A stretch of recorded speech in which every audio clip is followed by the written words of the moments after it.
कहीं नहीं जाऊंगी। मुझे नहीं बनना ऐसी वाहियात प्रथा का हिस्सा। आप एक माँ होकर उसे ऐसी इज्जत कैसे कर सकती हैं? उस बंद कमरे के अंदर से रूही की आवाज आई। बाहर खड़ी उसकी माँ उसे मनाने की कोशिश में लगी हुई थी। रूही की माँ ने गुस्से में कहा, क्या बकवास कर रही है रूही? पूरे नगर में सिर्फ 5 लड़कियों को ही न्योता मिला है। साल में एक बार मिलता है ऐसा मौका जहाँ पूरे देश से राजकुमार आते हैं। अगर तू जाएगी नहीं तो कोई राजकुमार तुझे पसंद कैसे करेगा? अरे किसी ने पसंद कर लिया तो तेरी भी जिंदगी सुधरेगी और हमारी भी। बात को समझ और जल्दी तैयार होकर बाहर निकल। लेकिन रूही फिर भी बाहर नहीं आई। उसे इस उत्सव से ज्यादा दिक्कत थी इस उत्सव के नियम से, जो ये था कि सभी लड़कियों को उत्सव के समय घूंघट ओढ़े रहना होगा। वो राजकुमारों को नहीं देख सकती और राजकुमार को भी उन्हें घूंघट में ही पसंद करना होगा। कुछ लोगों का ये मानना है कि इस नियम की असली वजह थी यहाँ के राजकुमार युवराज यमन, जिनका परिवार श्रापित था। अगर लड़कियों के बिना घूंघट ओढ़े राजमहल में ये उत्सव हुआ तो अनर्थ हो जाएगा। तभी रूही की बहन विभा ने कहा, देख रूही, अगर आज तेरी वजह से देर हुई ना और मुझे किसी राजकुमार ने पसंद नहीं किया तो तेरी खैर नहीं। मुझे तेरी तरह किसी की जिंदगी काटने का शौक नहीं है। चल अब जल्दी से बाहर निकल। लेकिन रूही अभी भी बाहर नहीं आई। रूही ने बिस्तर पर पड़ी लहंगे की ओर देखा। उसके चेहरे पर शिकन थी और घबराहट से उसका दिल तेज धड़क रहा था। उसका मन नहीं मान रहा था एक अनजान राजकुमार के साथ ऐसा रिश्ता बनाने का। लेकिन वो ये बात जानती थी कि जो भी राजकुमार उसे ले जाएगा वो इस राज्य को और उसके परिवार को बहुत सारा पैसा देगा। तभी बाहर का दरवाजा खुला और लड़कियों के पिता दामोदर दास घर के अंदर आए। दामोदर दास लकड़ी के व्यापारी थे जहाँ आमदनी का नामो निशान धीरे धीरे मिटता जा रहा था। उसके पिता ने बड़े गुस्से में दरवाजे पर हाथ पीटते हुए कहा, बस रूही, अब बहुत हो गया।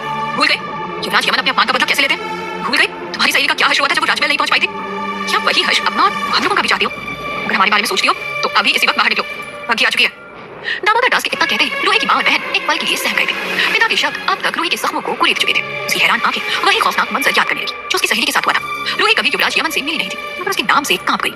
युवराज यमन का खौफ नगर के हर परिवार में था। अपनी सहेली के बारे में सोचते हुए डर कर रूही दरवाजे की तरफ आई और उसने दरवाजा खोला। रूही को बाहर आता देखकर उसके परिवार ने आखिरकार राहत की सांस ली। लेकिन तभी रूही ने बहुत ही हिचकिचाते हुए एक शर्त रखी, लेकिन अगर मुझे वो राजकुमार पसंद नहीं आया तो मैं उसे मना कर दूंगी, चाहे मेरा जो हर्ष हो। रूही की शर्त सुनकर तुरंत ही उसकी मां ने धमकाते हुए कहा, तेरा दिमाग तो ठीक है, पता भी है तो क्या बोल रही है? राजमहल जाकर मना करेगी? मुझे तो लग रहा है आज ये लड़की हम सबको मरवाएगी। ठीक है, एक काम कर, तू ऐसा ही करना, अगर मार भी दिए गए तो कम से कम ऐसी घिसी पिटी जिंदगी से छुटकारा तो मिलेगा। एक मेरे पिताजी ने माहौल को संभालते हुए कहा, एक बार वहां चलते हैं रूही, फिर सोचते हैं, जाओ बग्घी में बैठो। पिताजी के इन शब्दों से रूही का मन तो शांत नहीं हुआ, लेकिन उसे समझ आ गया कि भलाई इसी में है कि वो अपने परिवार के साथ राजमहल चली जाए। बग्घी में बैठकर पूरा परिवार बाकी परिवारों की तरह महल के लिए रवाना हुआ। दामोदर दास के परिवार को बग्घी की सवारियां कम ही देखने को मिलती थी, इसलिए पूरा परिवार हर गुजरते लम्हे का पूरा लुत्फ उठा रहा था, सिवाय रूही के। वो उदास मन से अपने में ही खोई हुई थी। जहाँ नगर की बाकी लड़कियां और रूही की बहन विभा चटक रंग की साड़ियां और किराए पर लिए आभूषणों से राजकुमार को लुभाने के लिए तैयार थी, वही रूही की सादगी उसके पहनावे में झलक रही थी, जिससे उसकी मां बेहद नाखुश थी। इस वक्त रूही के मन में बहुत सारे सवाल घूम रहे थे। अगर किसी राजकुमार ने सच में मुझे पसंद कर लिया तो मैं क्या करूंगी? अपनी मर्जी के खिलाफ जाऊं या परिवार की? दोनों में से कुछ भी करने में बहुत डर लग रहा है। समझ नहीं आता आखिर इस नगर का युवराज ऐसा क्यों है जिससे सब इतना डरते हैं। यही सब सोचते सोचते उसे पता ही नहीं चला कि कब उसकी बग्घी राजमहल के अंदर पहुंच गई। जैसे ही रूही के परिवार ने महल में प्रवेश किया, उन्होंने देखा सारी वधुएं घूंघट ओढ़े अपने परिवार के साथ उत्सव के लिए तैयार किए गए विशालकाय शामियाने की ओर बढ़ती जा रही थी। शामियाने के रास्ते में गुलाब की पंखुड़ियां बिछी हुई थी। वहां धीमी आवाज में सितार का संगीत सुनाई पड़ रहा था और शामियाने के द्वार पर महल की दासियां मेहमानों पर इत्र छिड़क रही थी। शामियाने में देश के हर कोने से राजकुमार इकट्ठा हुए थे। लंबे कद और सुडौल शरीर के ये राजकुमार इतने बेशकीमती लग रहे थे कि रूही की बहन विभा की नजर उन पर से हट ही नहीं रही थी। लेकिन एक इंसान की कमी थी शामियाने में, तारपुर के राजकुमार युवराज यमन की। युवराज एक ऐसे राजकुमार थे जो अगर शामियाने में आ जाए तो बाकी सारे राजकुमारों को पीछे छोड़ दें, लेकिन वो इसका हिस्सा कभी नहीं बनते थे। उनकी गैर मौजूदगी में हमेशा इस प्रथा का संचालन करता था उनका दाहिना हाथ सिराज। सिराज जानता था कि युवराज उस समय नहीं आएंगे, लेकिन प्रथा शुरू करने से पहले हर बार की तरह सिराज राजकुमार के कक्ष में गया। राजकुमार का कक्ष एकदम ठंडा था और चारों तरफ अंधेरा। खिड़की से बस चांद की रोशनी आ रही थी और उसी रोशनी में खड़ा था युवराज यमन जो चांद की ओर देख रहा था। सिराज ने कहा, युवराज, प्रथा शुरू करने जा रहा हूँ, क्या इस बार आप शामिल होंगे? अपनी लाल आंखें सिराज की तरफ कर आवाज में खर्च के साथ यमन ने अपना जवाब दिया, पता चल जाएगा तुम्हें। सवाल पूछने के बाद सिराज यमन से कुछ और भी कहना चाह रहा था। उसने थोड़ा हिचकिचाते हुए यमन से कहा, एक बुरी खबर है यमन, वो लाश हमने छुपाई थी उस लड़की माधवी की, उसका कुछ लोगों को पता चल गया है और वो लोग इस मामले को सबके सामने लाने वाले हैं। ये सुनते ही यमन के चेहरे पर गुस्सा था। उसने सिराज से पूछा, इस लापरवाही की वजह? सिराज ने यमन के गुस्से से डरते हुए कहा, लाश को ठिकाने तो लगाया था, ये कैसे हो गया? इतना सुनते ही यमन ने सिराज को वहां से जाने का इशारा किया। सिराज बिना कुछ और कहे वहां से चला गया और सीधा शामियाने में पहुंचा। शामियाने में सैकड़ों परिवार मौजूद थे और सिराज की इजाजत के बाद कार्यक्रम शुरू किया गया। घूंघट ओढ़ी लड़कियों को पालकियों में बिठा दिया गया और उन्हें एक एक करके राजकुमारों के सामने लाया गया ताकि राजकुमार उनमें से अपनी वधु चुने।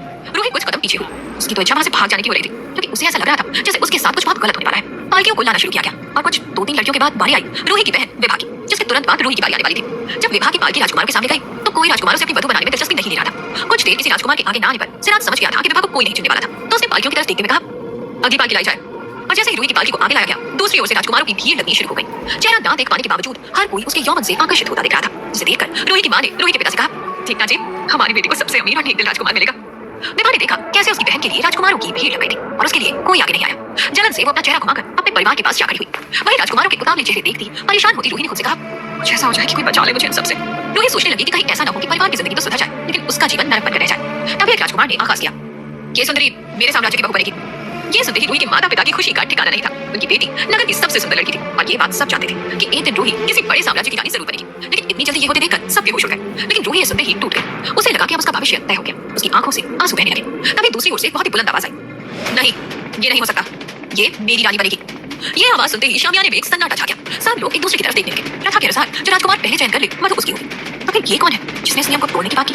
सिराज ने उस राजकुमार की ओर देखा। ये दूसरा राजकुमार रूही के यौवन को देखकर इतना ज्यादा आकर्षित हुआ कि उसने इतनी बड़ी बात कह दी। पीछे खड़ी रूही की बहन विभा को मन ही मन इस बात से जलन होने लगी कि कोई प्रथा को तोड़ मरोड़ने को तैयार था, वो भी रूही के लिए।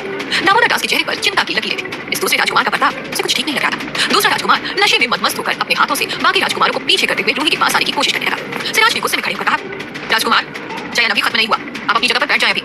राजकुमार ने सिराज की बात की परवाह किए बिना कहा, अब तो मैं तभी बैठूंगा जब इस सुंदरी का आसमान कर लूंगा। इस पर सुजान के राजकुमार ने उसे चेतावनी दी, राजकुमार, तमीज से, ताकि हिसाब से हमने इस लड़की को चुना है। इस सभा बाकी राजकुमारों की कदर करें, वरना। राजकुमार का अहंकार हर किसी को दिखाई पड़ रहा था। वरना क्या, युद्ध छेड़ोगे? जानते हो कि साम्राज्य से है हम? जिस पर पहले राजकुमार ने अपनी आवाज और तेज करते हुए कहा, सुजान, साम्राज्य किसी से नहीं डरता, हम जानते हैं आप नरई से हैं। आपकी हरकतों से साफ समझ आ रहा है। इस बात पर वहां मौजूद कुछ लोगों की हंसी छूट गई, जिसके बाद दूसरे राजकुमार ने न्यान से अपनी तलवार निकाली और योर भागते हुए कहा, हरकत तो अब दिखाएंगे हम।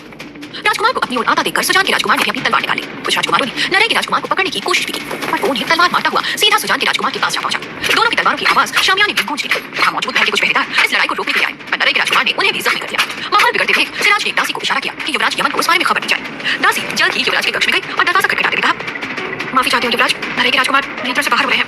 यमन अपने कक्ष के अंदर ठंडे गोश्त की खुशबू के बीच बैठा हुआ था। कंधे तक बाल, लाल आंखें, चांदनी से नीली दिखाई पड़ती चमड़ी, और जिसमें खून ही न बह रहा हो। जैसे उसने ये बात सुनी, वो झटके से खड़ा हुआ। उसने अपना काला लबादा उठा, मखमल के जूते पहने और शामियाने की ओर बढ़ने लगा। दूसरी तरफ वो शामियाने में रूही के माँ-बाप रूही के लिए हो रही जंग से बुरी तरह परेशान दिख रहे थे। रूही की माँ ने रूही के पिता से कहा, ये सब क्या हो रहा है? हमारी बेटी को तो कुछ नहीं होगा ना? क्यों जी?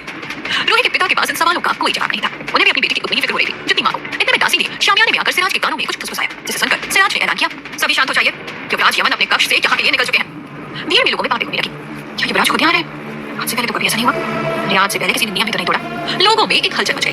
नरई का राजकुमार ये देखकर हैरान था कि अब चारों तरफ युवराज यमन की ही बातें हो रही थी। अब उस पर किसी का ध्यान नहीं था। मैंने युवराज को कभी नहीं देखा, सुना है उसे लोग पसंद नहीं। मैंने तो ये भी सुना है कि वो बड़ा खतरनाक है। रूही के कानों में जब लोगों की ये बातें पड़ी तो वो डर गई। इधर उधर देखते हुए, नजरें बचाते हुए वो चुपके से वहां से निकल गई और महल की ओर चली गई। दूसरी ओर युवराज यमन गुस्से में शामियाने की ओर बढ़ रहा था। चलते चलते जैसे ही रूही एक अंधेरे गलियारे से निकली, उसका घूंघट दीवार पर लगे भाले में फंसकर पीछे की तरफ खींचा और उसके बाल लहराते हुए खुल गए। महल के अंधेरे गलियारे में चमकती रूही अपने घूंघट को छुड़ाने में लग गई, जिसके कारण उसकी पायल बजने लगी। गलियारे से आती पायल की आवाज सुनकर युवराज यमन को एक अजीब एहसास हुआ। वो तेजी से उस ओर बढ़ा और उसने वहां पहुंचकर देखा कि एक लड़की जिसके कमर के नीचे तक खुले बाल है, अपना घूंघट छुड़ाने की कोशिश कर रही थी। यमन उसे लगातार देखने लगा। काफी मशक्कत के बाद रूही ने भाले में फंसे घूंघट को निकाला और खुद से कहा, पगली, ठीक कर चल जरा, कपड़ा फट जाता तो। यमन ये सुनकर वहीं रुक गया, जबकि वहां शामियाने में सिराज उसका इंतजार कर रहा था। उसने ऐसी मासूमियत, ऐसी खूबसूरती पहले कभी नहीं देखी थी। शामियाने में जाने के बजाय वो रास्ता बदलकर रूही के पीछे जाने लगा। रूही चलते चलते महल के थोड़ा और अंदर पहुंच गई। उसने अंदर से महल पहले कभी नहीं देखा था। उसने गौर किया कि यहाँ हर तरफ उजाला कम था। रोशनी के लिए मशालें उतनी नहीं थी जितनी होनी चाहिए। उसे ये बात समझ नहीं आई कि युवराज को अंधेरा क्यों पसंद होगा। और तभी रूही की नजर एक परछाई पर पड़ी। उसने पुकारा, हिमेर। वो शख्स इस जानी पहचानी आवाज को सुनकर तुरंत मुड़ा और कहा, रूही, तुम यहाँ? हिमेर की बात सुनकर रूही ने उसे कहा, यही सवाल तो मेरा भी है, तुम यहाँ कैसे? इन बातों से अनजान यमन थोड़ा दूर खड़ा रूही को उस शख्स से बातें करता हुआ देख रहा था। तभी यमन को पीछे से सिराज की बेचैनी भरी आवाज सुनाई दी, यमन, बाहर हंगामा मच गया है, हर होना बहुत जरूरी है। हालांकि ये बात गंभीर थी, लेकिन यमन ने इस पर कोई जवाब नहीं दिया। वो रूही को देख रहा था। सिराज ने पूछा, जल्दी बताओ मुझे कि क्या करना है? यमन ने रूही और हिमेर की तरफ देखते हुए कहा, पता करो ये दोनों कौन है। सिराज ने जब उस तरफ देखा तो देखकर चौंक गया कि यमन जिसका पता करवाना चाह रहा था वो रूही थी, जिसके लिए शामियाने में इतनी बड़ी लड़ाई हो रही थी। अपनी बात कहकर यमन ने सिराज को वहां से चले जाने का इशारा किया। वही रूही से बात करने के बाद अब तक हिमेर भी वहां से जा चुका था। रूही की खूबसूरती, उसकी आवाज यमन के दिल और दिमाग में गूंज रही थी, जिसके चलते उसने खुद रूही की ओर चलना शुरू कर दिया और रूही वहां से जाने लगी। चलते चलते अचानक उसे ठंड का एहसास हुआ। उसे अपने पीछे एक अजीब तरह की आहट महसूस हुई, जैसे कोई साया हर कदम उसके पीछे रेंगता हुआ आ रहा था। रूही ने तुरंत पलट कर देखा, पर वहां कुछ नहीं था। डर के मारे उसने वापस शामियाने की ओर चलना शुरू कर दिया। तभी उसने रोशनदान से आती रोशनी से फर्श पर बनती परछाई पर गौर किया। वो पीछे मुड़े तो सामने राजकुमार यमन खड़ा था। महल में घूमते हुए पकड़े जाने पर उसने तुरंत ही घूंघट ओढ़ते हुए अपना सिर झुका लिया। यमन ने रूही से पूछा, अनजान अंधेरी जगह में आप ऐसे अकेले घूम रही हैं, डर नहीं लगता आपको? रूही ने घूंघट संभालते हुए थोड़ा हिचकिचाते हुए कहा, डर? लेकिन किससे? पूरे राजमहल में? युवराज के चेहरे पर एक मुस्कान बरकरार थी। उसी मुस्कान के साथ उसने कहा, वैसे आपका नाम क्या है? रूही ने डरते हुए कहा, रूही। यमन उसे देखता रहा। उसके कानों में गूंजती रूही की आवाज, उसकी भीनी सी खुशबू, पायल की झनकार उसे रूही का दीवाना बना चुके थे। उसका पूरा शरीर बदलने लगा था। और तभी रूही ने देखा कि यमन के पैरों के नाखून बड़े होते जा रहे थे। उसे अपनी आंखों पर यकीन नहीं हुआ। थोड़ी हिम्मत करके उसने ऊपर देखा तो यमन के हाथों के नाखून और दांत भी बढ़ते जा रहे थे। आंखें भयंकर लाल और बाल लंबे।